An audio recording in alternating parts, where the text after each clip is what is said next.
안녕하세요, 보스포츠입니다. 20살의 나이에 벌써 그랜드슬램 2관왕, 마스터스 시리즈 4관왕, 총합 우승 12회로 라파엘 나달 이후 최고의 커리어 초반부를 보내고 있는 선수가 있습니다.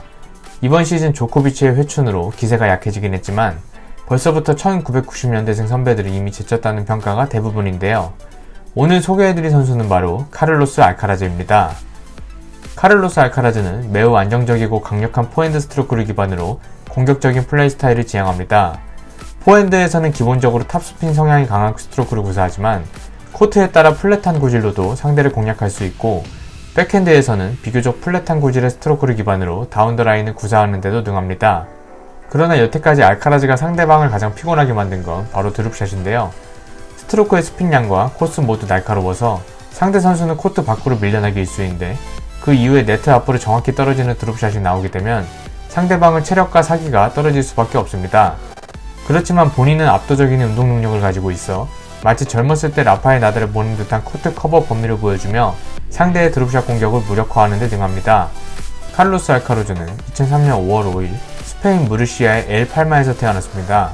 테니스 아카데미 디렉터였던 아버지를 따라 4살부터 테니스를 시작한 알카라즈는 주니어 시절 세계 랭킹 22위까지 올랐었고, ITF 주니어 서킷에서는 2개의 타이틀을 획득한 후 2018년 프로로 전향했습니다.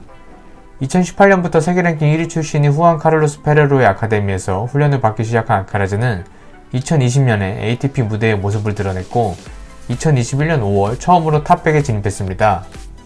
이후 음악 오픈에서 처음으로 결승에 진출한 알카라즈는 라모스 비뇰라스를 꺾고 처음으로 우승을 차지했고 랭킹은 35위로 껑충 뛰었습니다.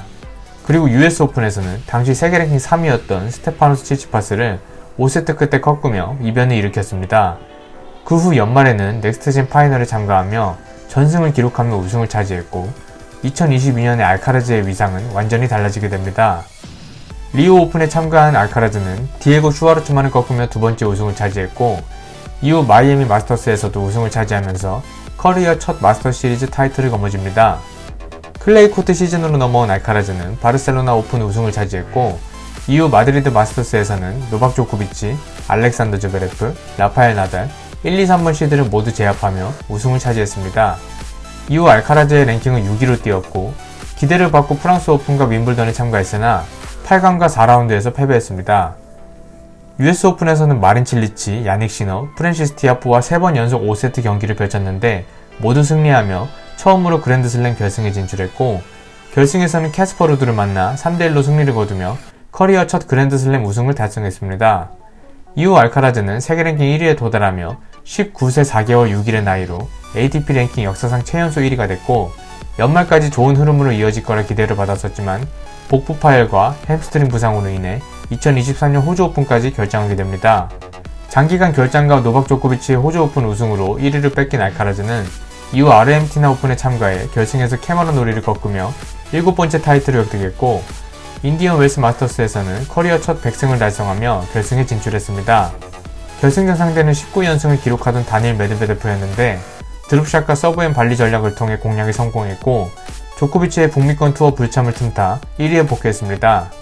이후 바르셀로나와 마드리드에서 2년 연속 우승하며 타이틀 방어에 성공한 알카라즈는 퀸즈 클럽 오픈에 처음으로 참가했는데 결승에서 알렉스 드미노를 꺾으며 커리어 첫 잔디코트 우승컵을 들어올렸고, 뒤이어 참가한 윈블던에서는 베레티니, 홀거룬네, 메드베데프를 꺾으며 결승에 진출했습니다. 결승전 상대는 5연속 우승을 노리던 조코비치였으나 5세트 끝에 승리하며 20년 만에 빅4를 제외한 첫 윈블던 우승자가 됐습니다. 하지만 이후 알카라즈는 5개월 동안 6개의 타이틀을 석권한 것에 비해 나머지 4개월 동안은 단 1개의 타이틀도 추가하지 못한 채 2023년을 끝내게 됐고, 연말 랭킹 2위로 시즌을 마무리했습니다.